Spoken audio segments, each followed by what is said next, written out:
Hello gamers, hope you're all having a great day so far. Thanks for tuning into today's video. We got something big to talk about because they did an announcement dev post by Riot Axes along with the Riot Please video. But more specifically today, I want to talk about how Riot Games is going to be addressing top lane and what that means for Garen as a champion, because Garen has been a resident of top lane for many years now. So let's go ahead and bring some context onto the table.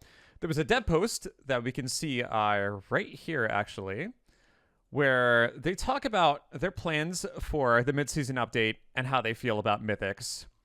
They cover a lot of things in specific, updating items for ADCs.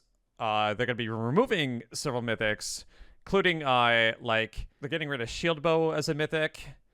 And they're also turning Youmuu's Ghostblade into a mythic. So some items are getting upgraded into a mythic, and then other items are getting downgraded. So this is going to be pretty interesting.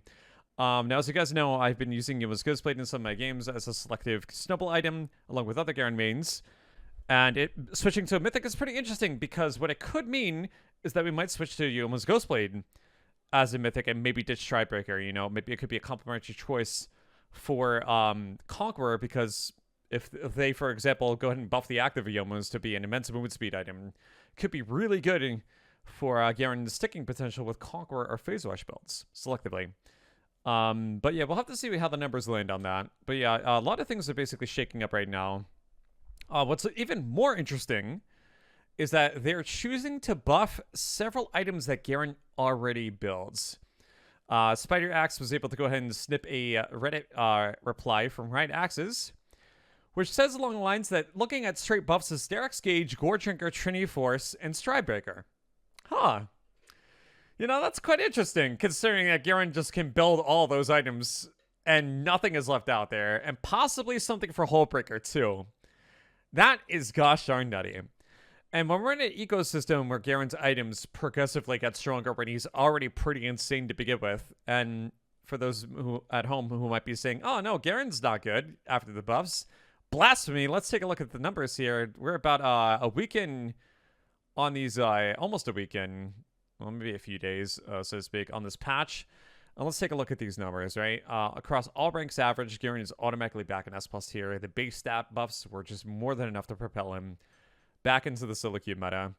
And even if we filter by, like, higher ends, you can see that he's doing a lot better than he used to be. I mean, close to 50% in Diamond. I mean, you can't really complain about that. That's a 0.04 percentile, you know, offset. I mean, you really can't complain about that.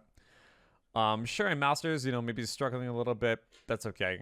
Could he be better? Yes, but like for the majority of the player base, this champion is cruising right now.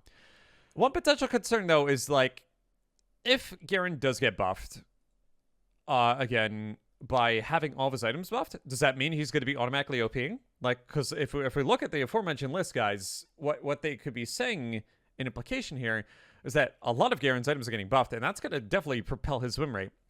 But if we also look at the scope of the ecosystem in top lane, that means a lot of his competitors are also getting buffed because there's a lot of other top laners who build these items too. I'm pretty sure Garen's not the only champion who can build all the items that we just listed on that reply from Riot Axes.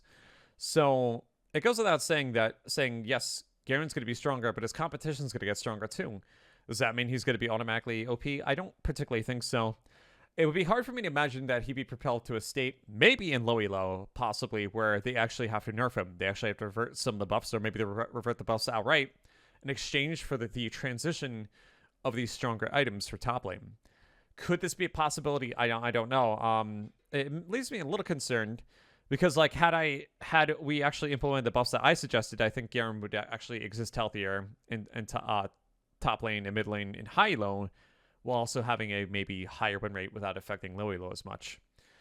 But since all these changes really aren't affecting Garen only, but more so affecting the entire class of like Juggernauts and Bruisers, it remains to be seen whether or not Garen's win rate is going to be over the line and be categorized in registering for nerfs. Regardless, though, this is actually really, really interesting. If you guys have been struggling with Garen, or you think Garen's in a weak spot even after the nerfs, well, buckle in your seatbelts, because we got another wave of big changes that influence Garen in a positive direction. We saw some nerfs to systems that were affecting Garen negatively this season, which actually led to him getting buffed. That was the nerfs to Dorn Shield, Sustain, Resolve Tree, and then more historic nerfs like the nerfs to Conqueror and Phase Rush that have been affecting him. But now we're in a position where systems are getting buffed, and Garen is moving in a very positive direction. So, again, guys, I don't know exactly when this patch is going to drop, but keep on the radar. Keep posted to Spider Axe 30, who will keep you updated on any developments as to when this is launching. But of course, you guys can also go ahead and subscribe and keep notifications on at this channel, and I'll keep you guys updated as to when these changes are going to roll out. But yeah. Really, really exciting stuff for Garen. Looks like he's getting better and better. Demacia is getting stronger and stronger. Let me know in the comments what you guys think the implications and the long-term effects of the changes like this might hold for Garen and his respective top lane neighbors, all right? So I'll see you guys later. We'll wrap it up here. Thanks so much for watching, guys. Hope you guys enjoyed today's video. Make sure to like, comment, and subscribe, and we'll see you guys in the next Super Duper Demacia, baby. Life is gonna